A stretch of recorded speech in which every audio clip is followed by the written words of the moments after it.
nhớ rằng trong những sự đó là nó quý hóa nè có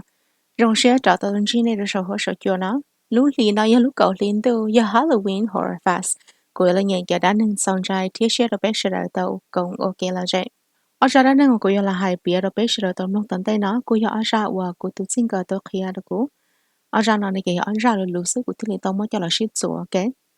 ý ra này cái của giờ mới cho là hai và lừa ăn ký được bé sẽ tàu nông bị thì cũng mua bị tu là cô do lừa hai nâng là cô sắm luôn bây giờ đã nâng thia ý ra vậy của giờ mới hai và lừa món được bé sẽ tàu cùng cái là dễ giờ lên tàu này cái của chờ này sẽ là cùng cái là dễ nó của tiếp lia long ta này cái chỉ sát chén chỉ sáng trái mình tranh trong mình ra pin nhắm bó mình ba mình cái mà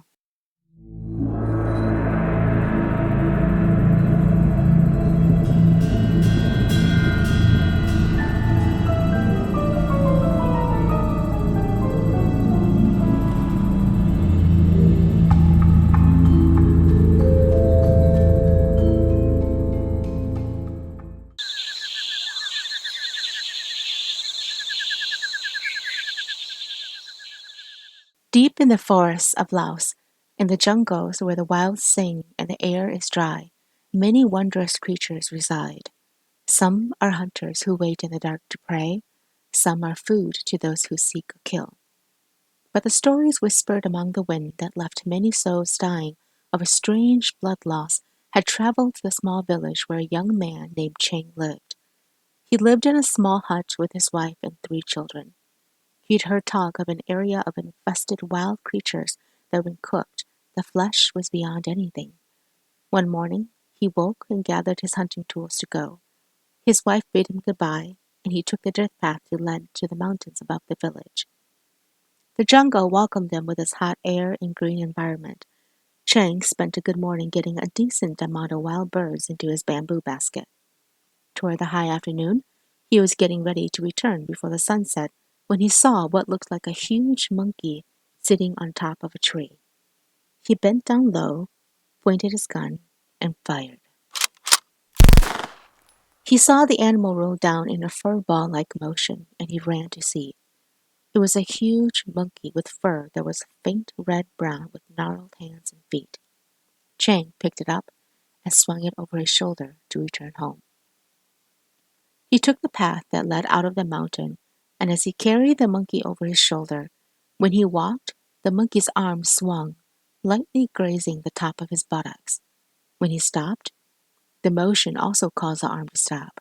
When he moved, so did the arm, and it lightly brushed against his back all the way home. When he arrived at his house, he threw the kill onto the floor, and suddenly a wave of pain entered his abdomen. His hand came to quickly cover his navel, and his wife asked what was wrong. Without answering, he ran to the forest nearby their home and emptied his bowels, only to find it was nothing but blood. With despair in his heart, he slowly walked back home where he felt completely exhausted.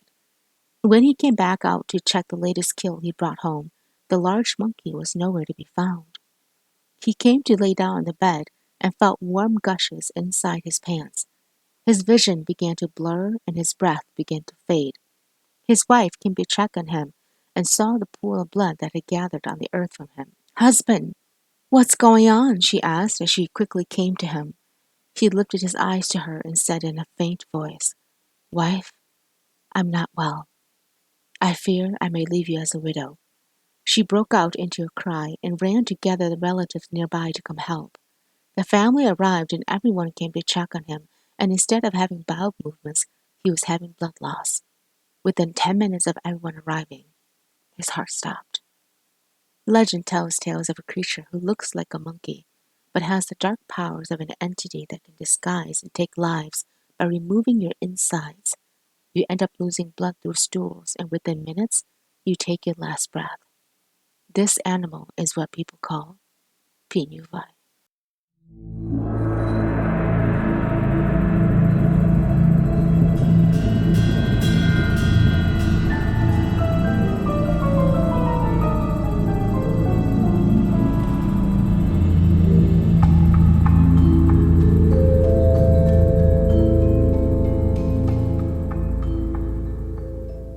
Bộ thủ nhớ trong lũ rõ mỗi ít khu nửa sĩ yêu tàu ở cái ti, ít tư hùa chả, ít tư hùa chênh. Cả thứ trên gỡ giờ ít khu cứ ti ủa nhưng kinh giờ hay rong sập lờ một thổ tư mà yên gà tàu mi chia mi chú miếng cải chơi trả chơi ya là sao chế mỗi thời kỳ gần bao giờ một bữa ở bên nu tao hay rong có mà lý lò nếu đã gỡ sợ kế mù kế lưu nu chẳng ta tỏ tự tua kịp lý tiệm bông tu gãy lưng ấy luôn miệng nó ba giờ một bữa giờ hay rong chả mi ở giàu nị kia chồng gỡ một sao nó tị thắc kế thế gì gỡ mi ở giàu ít nu tao tao mi nà mi nông mi chia tao chơi ya ta sư chế ôn tê lúc nu giờ bông gỡ giờ lần thiệt chập bự chả làm ba ôi lúc miêu chế họ chân một xe tờ thế li tàu trâu tờ theo ôm món nọ gỡ sợ ô tôi lo có mò thì ăn cái chế ôn tê gỡ nọ chả sợ là phí chỉ tế chỉ kia hai tia ở chỉ tế chỉ kia mà nó cụ theo cụ tụi mi cứ vô là sao nó sao hảo vô lần thiệt chập bự tờ thả nó nên lần thở nó hầu là bỏ hử bao giờ cậu chỉ xong mà đã chịu ở chân in trái tôi nói giờ tôi kế nọ kế hầu xứ tôi đây tôi hủ xứ nó gỡ nó mò ta thì gỡ sợ là khâu chập bự ít ta mò chân tư chỉ sâu ra là ở nhà sợ nó đang có lý lớn tiêu ở tây tây mỹ mà mảng gà rứ là rê đâu khó chân gặp bươn đó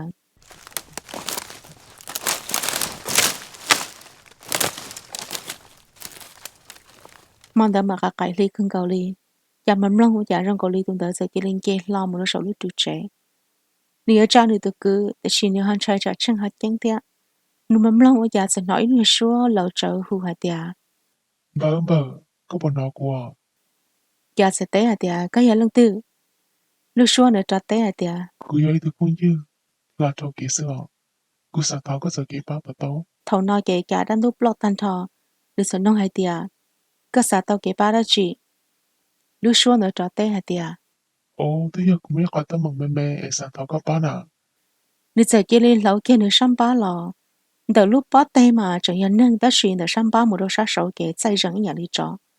lúc xưa giờ hai tiền bờ, có bộ bỏ lúc có tông bà nọ, cứ sao tao có bà mất lại ọ, cha giờ mê xía mình chỉ kể nữa giờ tay hai tiền ô ai cha cũng lấy tay cái cha đó cũng thế cũng tự cứ nè lúc xưa nữa giờ lùa lùa kể nữa giờ tay hai tiền bao nhiêu, cứ cha lùa, cứ chịu ở cha, giờ có sẽ mẹ này kể kia cũng rõ đấy mà có chữ sống ở đây chỉ sự tao này, cần được ta kì có bà mất lại, bỏ tao, cha sao một sao lò kể nữa giờ tay hai tiền ô li là mà ta chỉ có nhận trong cái chả lúa có là cũng nhân trong cái nhà lụt thế hả, nếu hai lúa ta kể nữa giờ chó trú nữa sắm ba plon tài lợ kể cha nó trong cổ li nữa kia lên mũi rau kia nó sầu trú chế rõ nhàn ta tại những trái không cầu lì ta chỉ mà nữ ô ít cái mua bự tao lúc nút tờ tiền bông tu chân tôi chỉ tao chỉ giả sử là rau là mò khó mua ở giả sắm bá nữa giờ đặt á lẩu đồ lọ lúc xưa trò hai tia bao nhiêu, nhân trong cái nhà lụt đồ nun đi giả giả riêng bỏ tao hai tia sắm bá nữa kể nhưng sai bọn cầu lì tròn sáng ta nữ giờ kể tên một chú thề lúc công thông bá bông lọ ở giả nữ giờ nó kia lúc xưa nữa ở ít bá lọ rủ cho lì nữ giờ sẽ tổ kia giả nữ giờ hai tia ôi trời bao nhiêu, kia giờ nó cho lì lên từ thiệt cá chùa bỏ tên miếng bông trong bông đồng dẫn đỡ bề vơ tê tơ khía cho cha về mua lọ xứ chân chỉ lo gió cứ ti thế lấy đặt một trẻ ở chỗ ở nơi sẽ đợi trường ti làm nông ở ra đã nâng chọn trái thiết xia lúa lúa ở cũng mới cho là shit rồi nữa thế giờ này lần từ họ mua cho đã nâng ở nơi xã mua được cũng cho là thả bé rồi bé sẽ làm nông này kìa cứ tự email nhớ là họ cá và thế cái xia thế này ở công cụ lựa rau nên nông ta này kìa chỉ xác chứng chỉ san trái chân trưng chập đi nhằm bỏ miệng và miệng kìa nó mà